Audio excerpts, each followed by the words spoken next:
Alright, a video about suffering. This is just so irritating. So I watched the rest of Anacontavad's video, and apparently he's just lived this charmed life, and he wants to tell us all about it, and like it's supposed to mean something to us. Because apparently he wouldn't weed a single weed out of his life. There's not a single event in his life that he thinks was bad. Yeah, that had a negative impact. It's all silver lining and fluffy golden lined clouds all over the place. Every bad thing that ever happened, I got a huge benefit out of it. I gained a profit on every single transaction in life.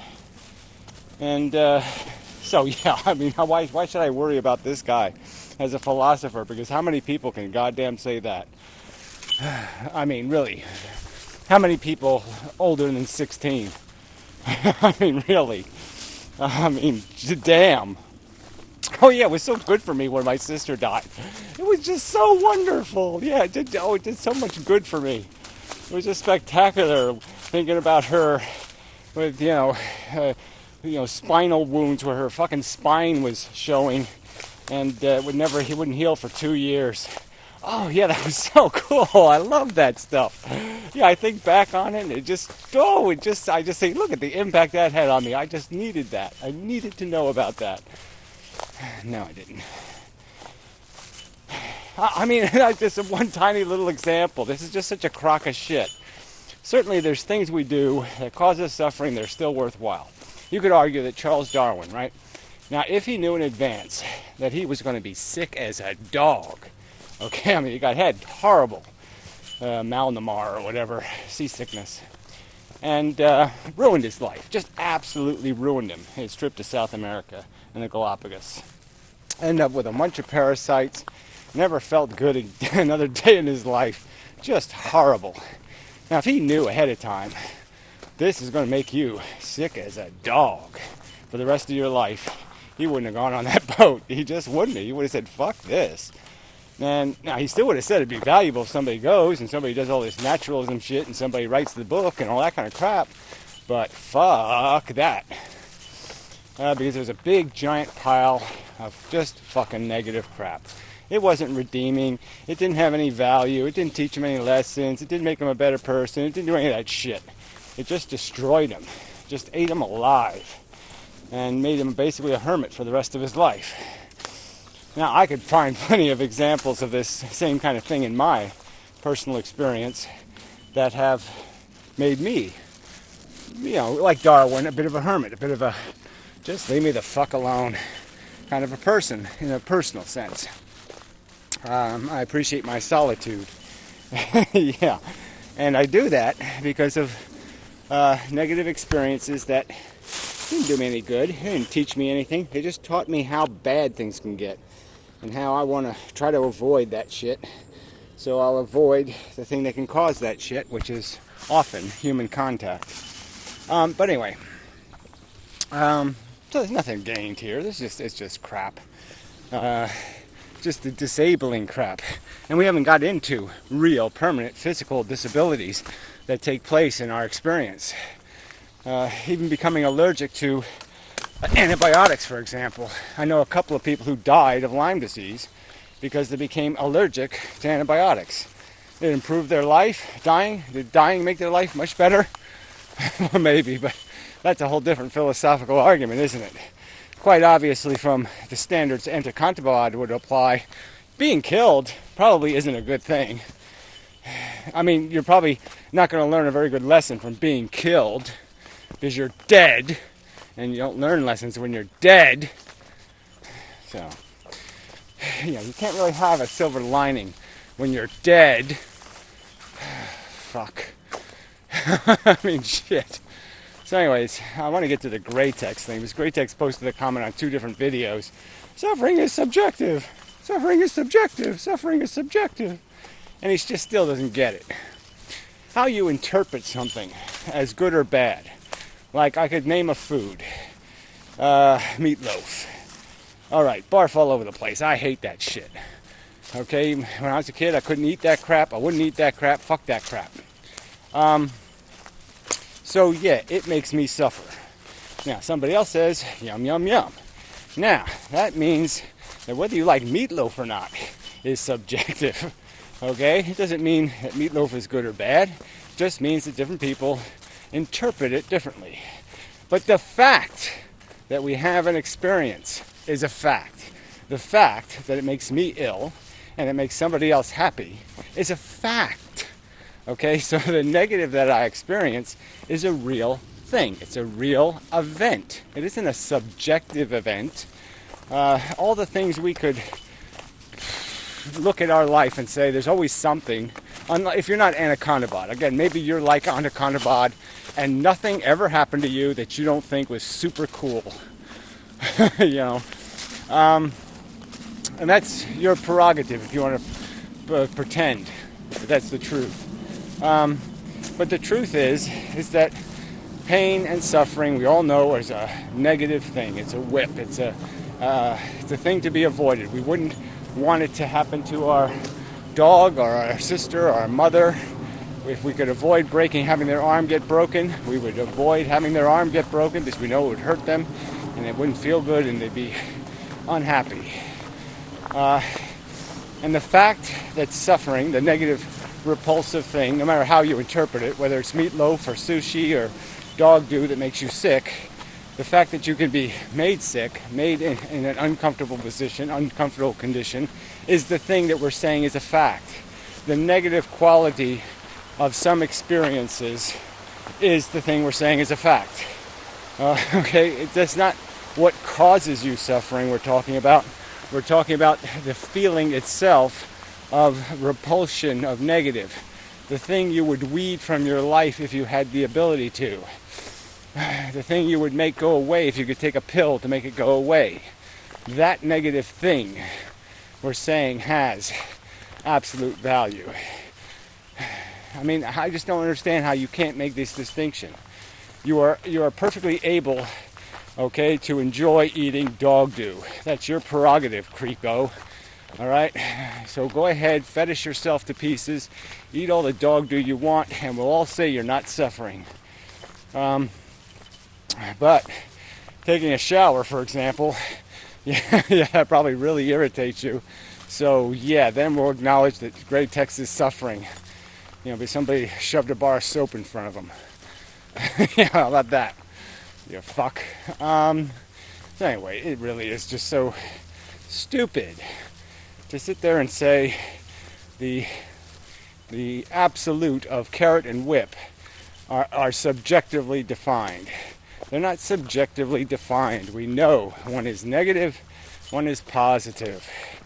We can put these things in categories.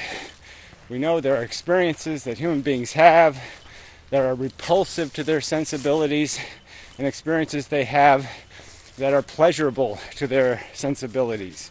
And all we're saying is when they're in a unpleasant state, having unpleasantness visit them, that they are doing a thing called suffering, and that is bad. It's to be avoided if possible. It is to be endured only if it has some redeeming value. There's some good of sufficient weight to say, yes, dump the suffering on the bastard. He needs it. Yeah. So it's just a stupid argument. So that's, and they keep wanting to make suffering itself, the act of having a repulsive feeling, something is subject to opinion. That even though you're experiencing something that is repulsive, I'm not allowed to call that a negative, because that's subjective. That's just nonsensical. We can get to the root. We can get to the first cause of the value creation. And that is in the nature of the words good and bad. It is in the nature of the words pleasure and pain. It is in the nature of the words attractive and repulsive. It is in the very nature of the nature that these forces exist. They are an absolute truth, and they have in the conscious experience absolute significance. The fact that people suffered in the Holocaust is a fact. The fact that their suffering was bad is a fact. It is not negotiable by anybody with a rational, logical mind. And if you think it's negotiable, you're fucking crazy. Now, you want to make the argument that Jews are non-human and that their suffering didn't matter or it didn't exist. Well, that might be a possibility, that you could argue such a crazy theory to negate the existence of their pain, but that's not really the subject, because then you're negating their suffering. You're not explaining it away. You might have a theory that if World War II didn't happen, there might have been some worse manifestation. If we didn't kill a bunch of Jews, somehow the world would have gone all to hell. You could make that argument, but again, that's another conditional argument. It doesn't change the fundamental fact that in all probability, in all likelihood, if I rolled these dice 1,000,000 times, 999,999 times, it's going to roll that killing a bunch of people for bigotry ain't a good thing. It's all bad. It just wastes suffering, a valuable commodity. So, Greatex, you are an idiot. You're a fool. You're a fucktard. You're a moron. You're a simpleton. Yeah, I mean, really, you can't tell the difference between a preference and a fundamental state, condition, experiential, sensual condition. You really can't. And the reason why this deserves even less consideration is there are about 99% of the things that suck for everybody. Nobody wants a pin in their eye. I mean, I think you could go through all 7 billion people on Earth, and you're probably not going to find somebody who has fun sticking a pin in their eye. So this isn't that difficult to recognize the reality of it. You want to force us to describe each type of suffering and explain exactly how many parts per million of crazy fucks don't hate that activity? Is that what we have to do? We have to go find crazy fucks who like to have smallpox, and then we have to account for them and say, oh well, yes, this happens all the time, except 1 in 4,678,000. Yeah, they enjoy having smallpox. So in that circumstance, there is no suffering because they enjoy smallpox. But again, it doesn't have anything to say about suffering itself. Even somebody who has perverse sensual reactions, completely non-regular sensual reactions, they like it. Pain is good and pleasure is bad, however that works. Intrusions against their senses. Clearly, they still have weeds in their life. They have things they find repulsive. Nobody's living in some sort of permanent euphoria where nothing bad happens to them, where they have no bad sensation, even though it's a sensation we all might enjoy. I mean, 99% of people, enjoy maybe, well, let's say 90%, enjoy cuddling babies. Yeah, and I don't. So, yeah, I'm an aberrant. So you can't say baby cuddling is universally pleasurable. And I could argue that it can be repulsive and repugnant and unpleasant. But that doesn't change the fact that for them it's a pleasure, and for me it's not a pleasure, it's a displeasure.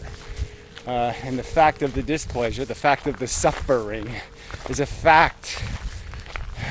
Shit. The fact that I negatively react is a fact. It's not subjective. It's an absolute truth that I don't like it. You can't understand that it's a fact that I don't like it, that the experience I have sucks, and that the experience I have should be avoided unless there's some absolute necessity that the fucking baby get cuddled by me.